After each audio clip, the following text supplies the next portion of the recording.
안녕하세요. 율리엄체의 여행수다입니다. 아주 귀하신 분을 제가 모셨어요. 25년 동안 전문의원으로 또 활동하고 계시고, 지금 현재 미국 보스턴 소재의 보스턴 교육원 원장님으로 계신 정준희 원장님을 모셨습니다. 안녕하세요. 네, 안녕하세요. 네. 자, 오늘은 미국 유학부터 해서 미국 교육 제도 이런 부분에 대해서 관심이 아주 많은 그런 학생들과 그리고 학부형들께 크나큰 도움이 되는 그런 시간이 되지 않나 싶습니다.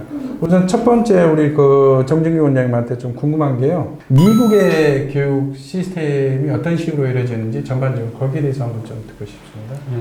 일단 미국 교육 시스템 한국과 되게 유사해요. 보통 한국은 초등학교를 6학년까지 이야기를 하지만 미국은 5학년까지를 초등학교 시스템으로 합니다. 절대적인 어떤 규정은 아닙니다. 그러니까 미국은 보통 말하면 PK 부터 5학년까지를 초등학교로 합니다. PK는 반드시 다닐 필요는 없지만 K부터 5학년까지를 초등학교, 속칭 말하면 프라이머리 스쿨이라고 합니다. 유치원 가기 전 과정을 PK라고 그러고요. K부터는 정규 교육을 받아야 됩니다. 어떤 지역 같은 경우는 같은 지역이라도 할지라도 6학년까지를 프라이머리 스쿨이라고 하는 학교도 있어요. 그러니까 절대적인 기준은 아닙니다. 근데 일반적으로 6년 시스템은 맞습니다. 어떤 타운에는 인구 대비 중학교가 많지 않으면은 6학년까지 데리고 있고 중학교를 7, 8학년까지만 데리고 있어서 그 수를 분산시키는 역할도 하는 경우가 있습니다. 초등학교를 프라이머리, 엘리멘터리 스쿨 다 똑같이 취급을 하긴 합니다. 그런 시스템을 가지고 있고 보통 중학교라고 하면은 6학년부터 8학년까지를 말합니다. 우리나라 같으면은 중학교 1, 중학교 2, 중학교 3학년 이렇게 말을 하지만 미국은 이제 숫자 그대로 말합니다. 6, 7, 8학년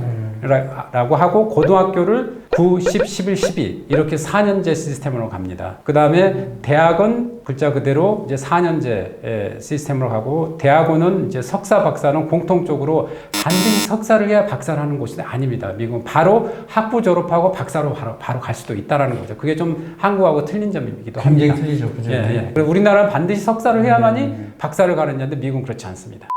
일반적인 그 미국 교육 시스템에 있어서 예. 보통 이제 12학년까지 그렇게 예. 놓여 있는데 그 안에서도 이제 보통 한국 같은 경우는 특목고라 또는 이제 외국어등학교 이런 게 있잖아요. 근데 예. 이제 저기 유학을 예.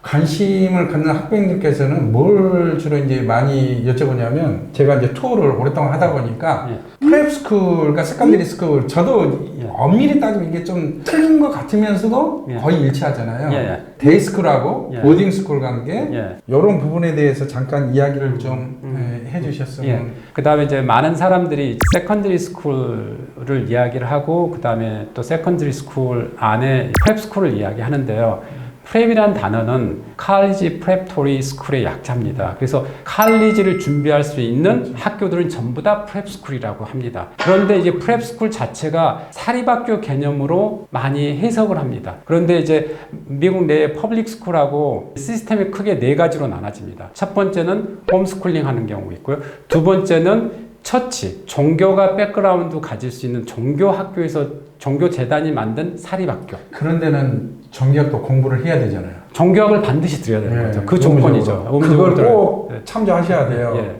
세 번째는 이제 인디펜던트 스쿨, 속칭 말하는 모든 사립학교를 말합니다. 그 인디펜던트 스쿨 안에 데이하고 보딩으로 나눠지는 거죠. 데이라는 것은 통학학교, 예를 들면은 집에서 다니는 학생들 많은 거 사립, 통근하는 개념이고요. 보딩 스쿨은 보딩이 기숙사라는 개념입니다. 기숙사에서 사는 학생들을 많은 보딩 시스템으로 나눠집니다. 마지막은 글자 그대로 퍼블릭 스쿨, 우리나라 말하는 공립학교를 말하는 이렇게 네 가지로 구성이 되어 있습니다. 그렇다면 여기서 이제 프랩스쿨이라고 한다면 고등학교만 예를 들자고 한다면 고등학교 안에는 여러 개 코스가 있어요. 크게 네 가지 코스가 일반적으로 있습니다. 첫 번째는 제너럴 에듀케이션, 제너럴 코스가 있고요. 두 번째는 칼리지 프랩 코스가 있고요. 세 번째는 액셀러레이트 또는 아너스 프로그램이라고 있습니다. 네 번째는 AP 코스하고 어드밴스 플레이스먼트라고 해서 고등학교에서 대학 수업을 듣고 이 학점을 이수해서 시험 봐서 5점 만점에 4점이나 5점을 받으면 그걸 학점으로 대학에서 인정두고 그 과목만큼 대학에서 수업을 듣지 않아도 되는 겁니다.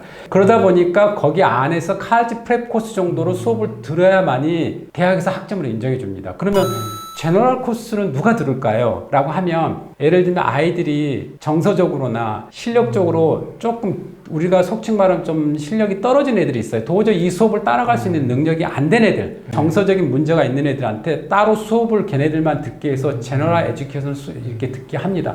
이렇다고 애들이 대학은 못 가는 것은 아닙니다. 미국은 대학 다 일반 대학을 다 갈 수 있습니다. 그래서 제너럴 코스를 듣는 걸 말하고 일반적으로 미국에 있는 좋은 대학이나 일반적인 좀 명성 있는 대학을 가려면 적어도 칼리지 프랩 코스를 들어야 됩니다. 여기서 칼리지 프랩이라는 단어가 파생돼서 나오는 겁니다. 네. 그리고 이제 세컨더리 스쿨은 9학년부터를 말하는 겁니다. 9학년부터 12학년 고등학교를 말하는데 이 세컨더리 스쿨 개념이 또 우리나라 사람들 알려져 있는 그 사립학교 출신들 세컨더리 스쿨이라고 얘기합니다. 맞는 말이기도 해요. 고등학교라고 보시면 됩니다. 그리고 요즘에는 이제 솔직히 저기 유학에 대한 게 많이 사그라든 건 사실이지 않습니까? 네. 지금도 저기 유학이나 이런 쪽을 고민하시는 그런 학부형들이 계신다면 그분들한테 이제 조언 좀 해주실 수 있는 부분하고 솔직히 우리 정 원장님 같은 경우는 보스턴에서 한국에 정말 내노라는 가문의 그런 자제분들도 아이비리그 대학 제일 많이 보내셨잖아요, 솔직히. 예, 그래서 저기 유학부터 시작 보딩스쿨로 해서 또 그렇게 보냈고 자녀분도 또 그렇게 보냈잖아요. 그 보딩스쿨에 대한 부분을 좀 이야기를 해주시고 입학 기준이라든지 또 어떤 식으로 준비를 해야 되는지. 굉장히 좋은 질문입니다. 일단은 가장 중요한 부분은 조기 유학은 몇 학년 때 가는 게 가장 좋냐. 여기부터 답을 하자면 유학을 9학년 때부터 바로 고등학교로 유학 온 아이들도 있을 거고 그 다음에 그 전에 주니어 보딩스쿨부터 오는 아이들도 있을 거예요. 근데 저 개인적으로 고등학교로 바로 오는 케이스에서 성공한 케이스는 굉장히 한국에서 훈련이 많이 되고 모든 게 준비된 애들이 왔었을 때는 아주 좋은 결과를 얻어낼 수 있는데 일반적으로 주니어 보딩부터 다니는 것도 하나의 중요한 요소 중에 하나일 수도 있습니다. 왜냐하면 미국의 코스라는 부분들은 알지브라라고 하면 한국말이 더 어려워요. 대수학. 다시 말하면 그냥 수학이라고. 수학인데 우리가 말하면 x 플러스 y 방정식이 나오는 걸 말합니다. 그 다음에 이제 고차 방정식이 나오면 알지브라 2, 그 다음에 거기 그래프도 나오고 함수가 나오는 걸 말하는 거고요.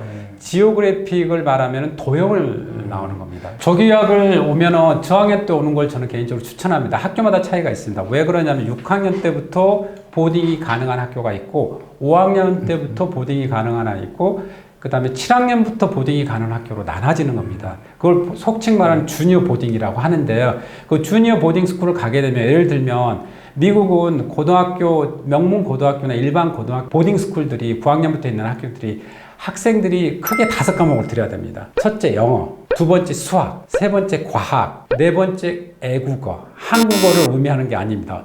이 영어도 의미하는 게 아닙니다. 제3의 우리나라 사람한테 애국어를 해야 됩니다. 예를 들면 스페인어, 불어, 라틴, 중국어, 일본어 이런 걸 말하는 겁니다.